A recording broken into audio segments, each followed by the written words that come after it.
Hello, everyone, and welcome back to another episode of the Cultured Pull List, part of the Cultured Universe Podcast Network.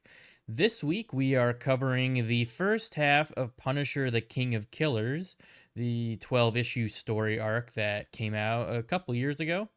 So, this is the most recent Frank Castle Punisher story arc. So, yeah, let's get into it.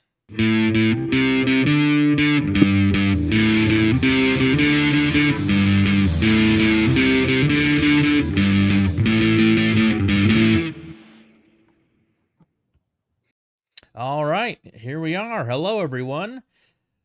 The Punisher, King of Killers. So, last couple weeks we covered well, not really, but one of the most recent Daredevil runs, which involved Daredevil and Elektra running the Fist, which was kind of like the antithesis of the Hand.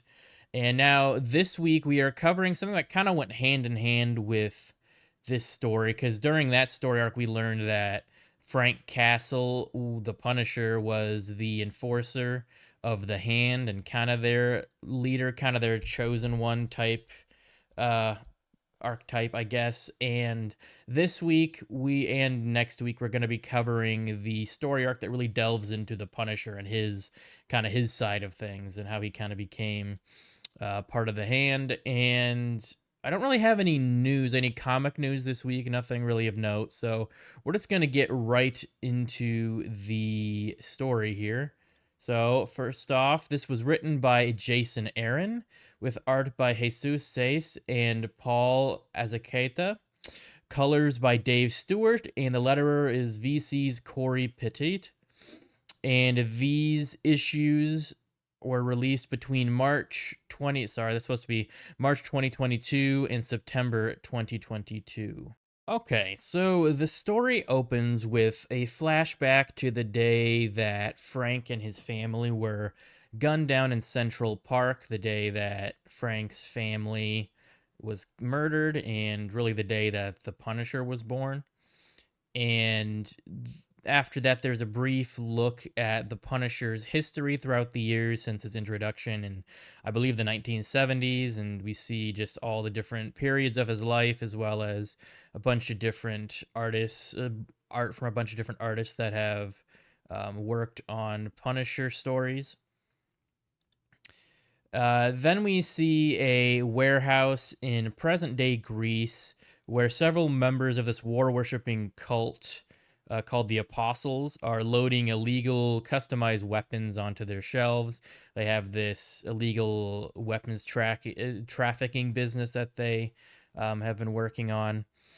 But then the Punisher arrives unannounced and strikes down pretty much all of the apostles there in that warehouse, save one. And that one refuses to surrender and tell Frank who his boss is. So Frank cuts him down as well, mentioning that he still hasn't quite got the hang of using these swords. And then we see many hand ninjas come up from behind Frank, and it's pretty obvious that the Punisher is leading them. So then Frank returns to the Hand's Citadel, where he is greeted by the Hand's Archpriestess. And during this whole beginning of the issue, the Archpriestess has been narrating the whole time, explaining kind of the formation of the Hand and that the Hand was created in dedication to kind of like serving the art of murder, basically. And then Frank is presented with this group of criminals from across the world who have escaped justice, and they've been captured by the Hand and presented to Frank so he can execute them. This is all on his orders. And then we were given a flashback 2 weeks earlier, showing how Frank was first approached by the Hand, and we see Frank entering his apartment where he is quickly attacked by the Hand ninjas. And during this, the Archpriestess is narrating that Frank has been chosen like long ago to be the Fist of the Beast, and that this attack is just a test to see if he really is the chosen one, to see if he's worthy. And after a brutal battle, Frank manages to kill all the hand assassins. And the archpriestess presents 3 knives to Frank, and asking Frank if he sees anything that belongs to him. And Frank says no and points his gun at the archpriestess. But then the archpriestess has her men bring in a woman who is revealed to be Frank's resurrected wife, Maria. And then she asks Frank the same question. And we then see present day Frank going to his quarters at the Hand's Citadel, where his wife is waiting there in bed for him. Then we see the next chapter of the story begins with a flashback to a 12-year-old Frank meeting with his school guidance counselor, I think, or um, the principal. I'm not quite sure which. And Frank has gotten in trouble for a lot of violent behavior at school, and he was caught drawing these violent renderings. And then we cut back to present day, where Frank must once again leave Maria to continue his work with the Hand. And as he's getting ready to leave, Maria asks where their children are, and Frank tells Maria that their children will be coming home soon. And Frank sees the faded bullet holes on Maria's body, and that he kind of has a flashback of when she got them. We then see Frank walk past his extensive armory. Though he isn't really using any guns anymore. He's chosen to use the weapons of the hand, these swords. But he's not great at using them yet because he's so used to, guns and knives and everything. So then we see Frank on the training grounds trying to hone his swordsmanship skills, but he's not doing a great job. But eventually he just kind of uses some of his own tactics, and he's able to get the upper hand on his sparring partner and win. So then the archpriestess explains to Frank that she's had her eye on him for a long time, ever since he was a kid, and many members of the Hand didn't like the idea of the Fist of the Beast being an American, but she says that they're no longer around. But we see through kind of a flashback that she actually murdered all the members of the Hand who disagreed with her. And then we also see this flashback to when Frank was a kid, a 12-year-old kid. And we see that even back then, the archpriestess approached him and showed him those ceremonial knives and asked him if he saw anything that belonged to him. But he just tells her to screw off, basically. Next, in the Fist's throne room, we see a member of the Apostles has arrived to give this peace offering to Frank. And the offering is a gamma-powered machine gun. But Frank is not impressed with this gift, and he tells the apostle that he will not stop his fight against the apostles because he's seen all the atrocities they've done. They've murdered villagers and beat their workers to death and messed up stuff like that. And as he's saying this to the apostle, he's charged with this red, sinister looking energy. And right after Frank gets done with his speech to the apostle pulls out a hidden gun and attempts to assassinate Frank, but Frank is able to overpower and kill the apostle. And seeing Frank imbued with the beast magic, like we see right here, the archpriestess once again presents the ceremonial knives that she showed to Frank earlier. And this time Frank is compelled to choose one of the knives, which just happens to be the knife that was owned by the last known fist of the beast, which you see here. And this makes the archpriestess even more convinced that Frank is the chosen warrior of the beast, and she shows Frank the altar to the Hand's god, the beast, which, if you're not aware, the beast is basically a demon, which we kind of covered in our Daredevil coverage the last couple weeks. But yeah, just in case you didn't see any of that. So then elsewhere, there's this gang that's meeting with the apostles. They're getting a shipment of weapons from them, but they're refusing the guns because they don't need them anymore. Like just the fact that they have the guns has scared off their competition, and they actually kind of have peace in their respective domains. But the leader of the apostles is not happy with this, and he brutally murders all of them. And it's revealed that the apostles' leader is Ares, the god of war. So later, probably like a few days later, we see the Punisher leading the hand against this Hydra cell that is working for Ares and the Apostles. Returning to their citadel, um, Frank tortures this Hydra agent to get information on who he's working for. And while Frank is interrogating the prisoner, the Archpriestess asks Frank to reveal to her when his first kill was. And Frank then tells the story of how he killed a man when he was just 10 years old. So we see Frank playing on top of his apartment's building, and he hears some commotion in the streets. So he looks down and he sees this man in a suit, this well-dressed man beating a woman and her husband to death in the middle of the street. And everyone, all the onlookers, just run inside and lock their doors and don't say or do anything. Nobody calls the police, seemingly because this well-dressed murderer is well connected. He's got some powerful friends, and Frank even considers using his BB gun, but he chickens out. Later on, Frank is pretty beaten up and bent out of shape over what he saw, but it seems like everyone else is just pretending like it didn't happen. So Frank decides to take matters into his own hands and get vengeance for the couple that was murdered. So we see him making these. It seems like he's making like homemade napalm. So he then hooks up this contraption which pours napalm onto the man as he leaves his apartment. And uh, as the man is freaking out, he sees Frank standing there with his Captain America mask, and Frank uses a lighter and some aerosol spray to spray fire on the guy and set him on fire. And the man runs out of his apartment, runs to the street. But just like when he murdered that couple, nobody in on the street pays him any mind.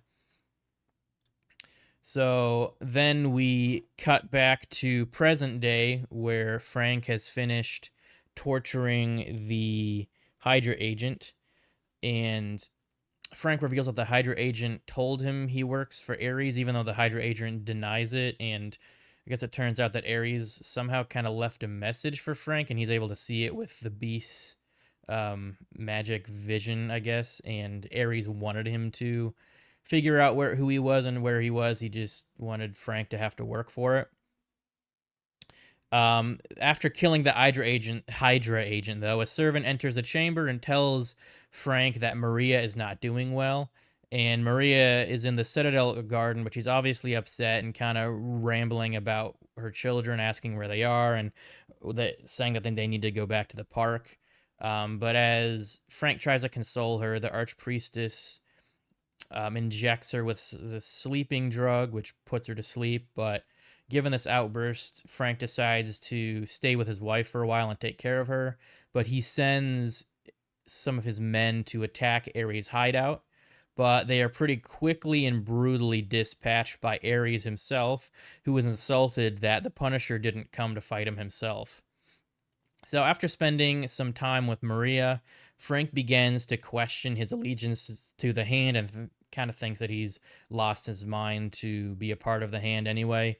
And as he is having these doubts, the Archpriestess takes Frank to the Beast's altar and explains that the Hand can work to bring back Frank's children as well, along with his wife. But if he, only if he stays with the Hand. So this half begins with So I'm not sure if something you mentioned, but the hand has regularly been bringing criminals to Yeah. Frank to have him just murder, like, and so it's kind of a montage of that, and then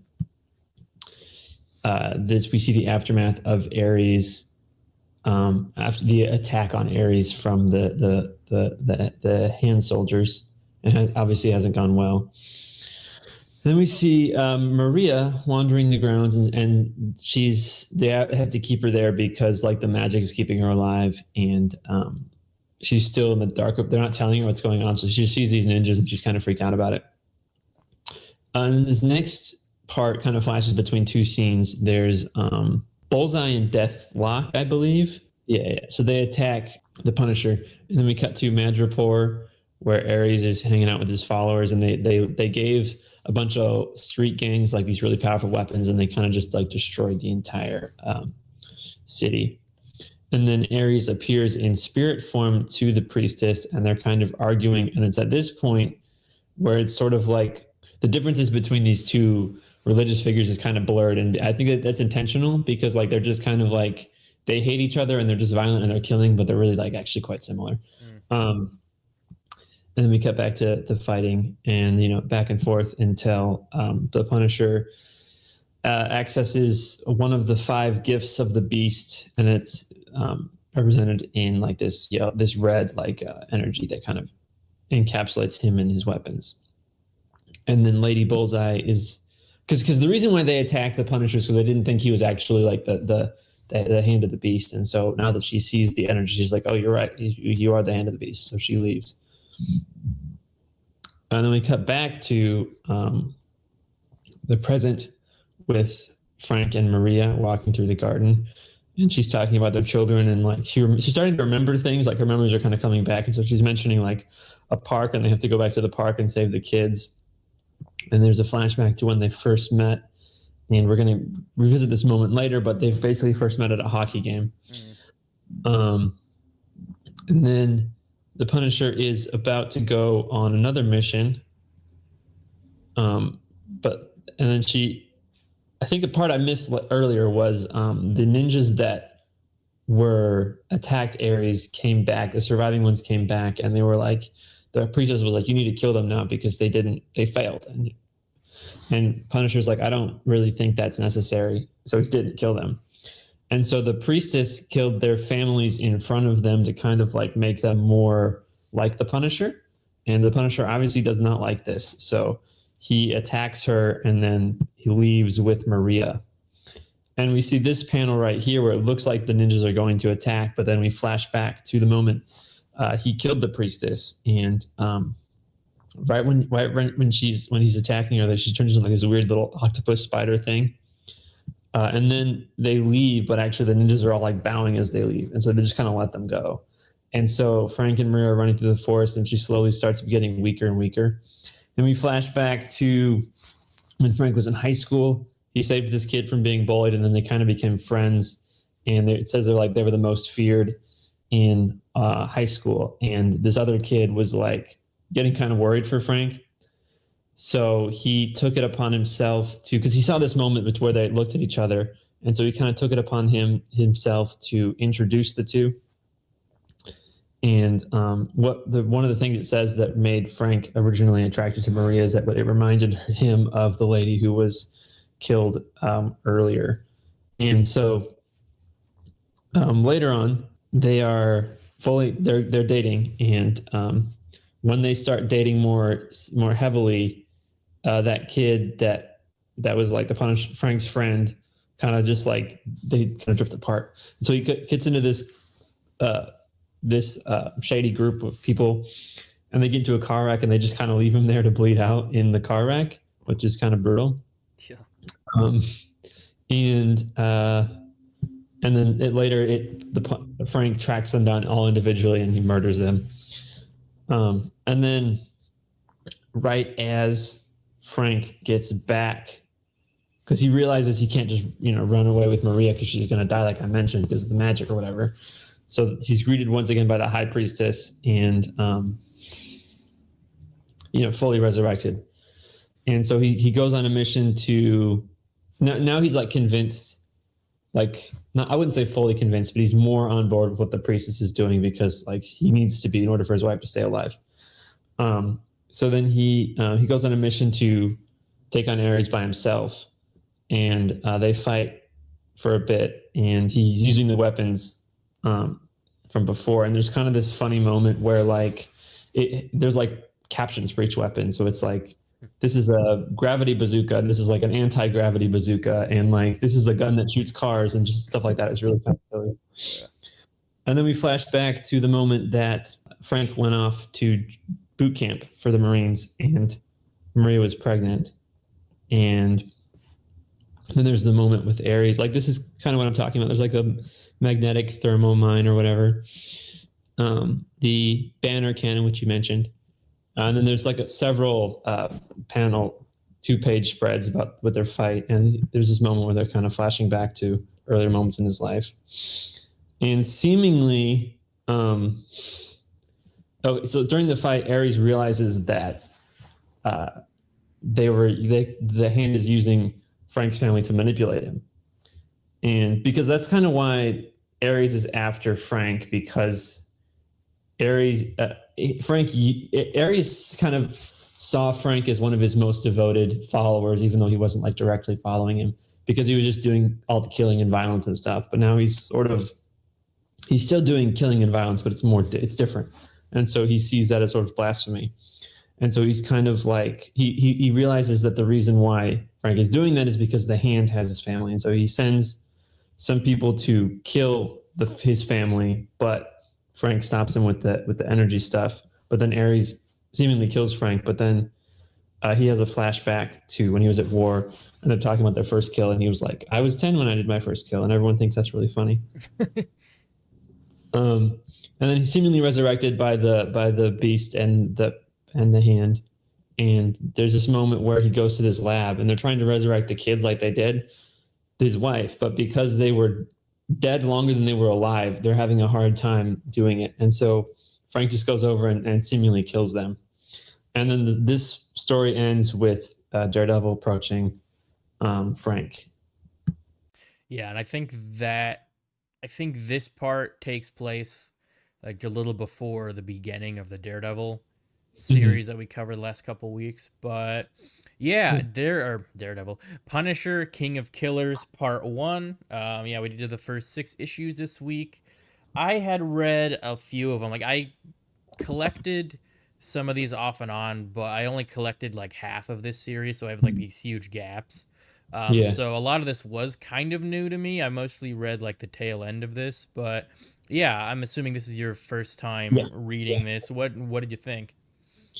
For the most part, I enjoyed it. I didn't really, except for the flashbacks. I liked the art for the Mm-hmm. flashbacks. Otherwise, the art, I didn't really like the art. Yeah, Um, I agree. in Yeah, story. But I think that I, I enjoy just like how dark the story is. I think it's a yeah. lot of fun. Mm-hmm. There are just like moments of like I kind of mentioned, that are kind of like weirdly funny. Like there's Yeah. some of the priestess's dialogue is really funny. Like she talks about how like Mm-hmm. the unholy spirit or whatever. It's obviously parodying like the Bible, and I think that's really funny. Yeah, and yeah, it's a very dark, like dry Yes. humor. Yes, for Yeah, sure. yeah. I like Punisher's one of my favorite comic Mhm. characters, and Yeah. I really like that this does something new with him because Right. I mean, he's kind of one of those characters like if it ain't broke, don't fix it, where he just kind of does his eternal like killing guys all the time kind of thing. But I like that this story really does something different with his character, but it kind of takes, a very like unrelenting character who always sticks to, like his mission, his ideals, and kind of Mhm. shows like what it takes to kind of make him compromise and do stuff he wouldn't normally do. And we see that's his family because the hand Mhm. brings his wife back. I think that's kind of an interesting aspect of his character, and in a way he's kind of like fooling himself thinking that the hand will be in line with his mission and values, because they're Mhm. kind of following him now, but they obviously have their own agendas. Like the Right. priestess wants to use him, Right. and everything. And I think it's interesting too, kind of giving Frank powers in a way. And we Mm. kind of see that, more down the line, I think, in this series. But Yeah, and like what you mentioned earlier, I really like the main art. The flashback art was kind of, Hmm. yeah, kind of weird looking. Like I don't love it. Yeah. But the thing with the flashbacks I thought was interesting is it kind of shows that he was kind of the Punisher even before like he even went to war. Right. I don't think that's necessarily an original concept to this series. Hmm. I feel like he always kind of was established as kind of a violent character, but it is interesting that it shows, that it wasn't necessarily the war or his family being killed that messed him up. It was just kind of like, stacking stuff onto an already like messed up guy. Right. And kind of having him be like groomed almost as like the Fist of the Beast or whatever from when he was a little kid is kind of an interesting retcon.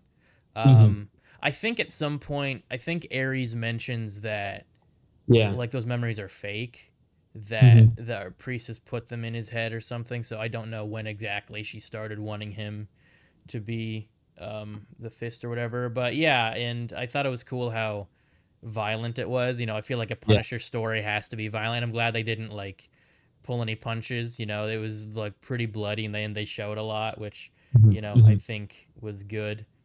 But yeah, do you have any more thoughts about this?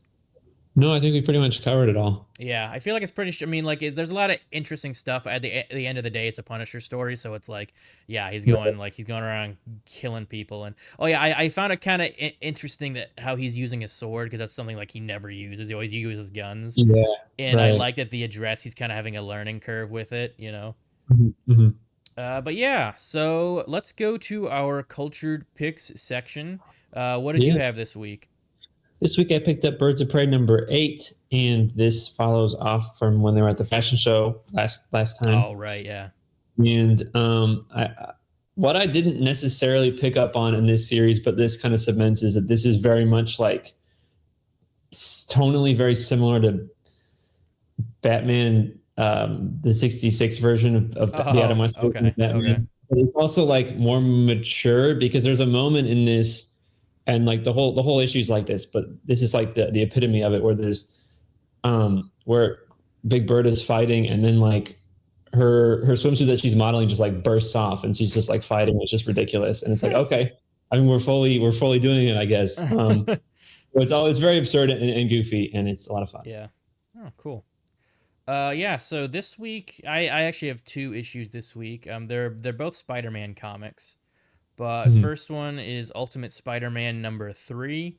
I've been really enjoying this series. I think it's probably the best Spider-Man stuff that's coming out in the comics currently. Mhm. But this kind of continues. This continues what we were kind of talking. I think I mentioned the last two issues on the Yeah. show, so it's pretty much just like 30 something year old Spider-Man becoming Mhm. Spider-Man, like, but juggling having a family and everything. And in this, we actually see him um, come up with this suit because the suit that like future Iron Man gave him like kind of manipulates to his thoughts so he can control what it looks like. And we see Right. this cool montage where he's trying on a bunch of different suits, and there's a couple nods to other versions. Like we see kind of like a version of the symbiote suit, and we Mhm. see a version of kind of a mix of the two Scarlet Spider suits. Yeah. And there's one that's kind of like a 2099 version, but like with the Iron Spider colors and stuff. But he eventually just chooses the classic look, and it's kind of funny because his daughter helps him choose, like Mhm. his 6 year old daughter. But I think what's really cool about this Ultimate series so far is all of the character designs are super cool. Yeah. Like we see he fights Ultimate Bullseye in this, and I really think that's a really cool look for Bullseye, like the full mask with kind of the Mhm. glowing eyes looks pretty cool. Mhm. And also like the Ultimate Green Goblin is pretty cool Yeah. looking as well. I like that armor. It's kind of like the least ridiculous Green Goblin like I've really probably ever seen. Right. Um, and yeah, so that was pretty interesting. And then the other Spider-Man comic that came out recently was Spider-Man Shadow of the Green Goblin. And Mhm. this kind of goes back and does sort of a retcon past story of Just kind of like remember, I think it's like the first year that Peter was Spider-Man, so he's 15 years old, Hmm. and it's kind of showing a version of like the Goblin before Green Goblin. It's like this guy that Norman experiment. He used like an early version of the Goblin serum on this guy and kind of ruins his life. But we see Harry and Gwen, but it's like years before Peter meets them. Hmm. It's kind of interesting, and yeah, it's just kind of cool to go back to that era of Yeah. Spider-Man, which yeah, I mean, obviously hasn't really been shown since like the '60s. So yeah, it's Mhm. kind of fun. But Yeah. that is going to be our show for this week. A little shorter Nice. this episode, but Mhm. you know, I think we covered pretty much everything. But next Yeah. week we are going to be doing the last half of this Punisher series. So Hmm. definitely stay tuned for that. Yeah. And yeah, thank you so much for joining us. If you would like to help us bring you more great content, you can check us out on patreon.com/slash the cultured nerd and look for our show specific tier. Thank you to all the current Patreon supporters of the cultured nerd: Wesley H, Mitch S, Connor Y, Anna M, Oscar B, Craig L, and Salib K. I have been your host, Michael Malillo, and as usual, I am joined by my co host, Luke S. Our logo and visual assets were designed by Jose Navarro, and our intro was designed by myself. Please like, subscribe, and share this episode if you enjoyed it. And if you'd like to check out the Cultured Nerd on social media, you can scan the QR code on the bottom left if you're watching this like on your computer or TV. And if you'd like to check out Casual Experts, me and Luke's other brands, very just kind of pop culture, all things nerdy type content, you can scan the QR code on the bottom right.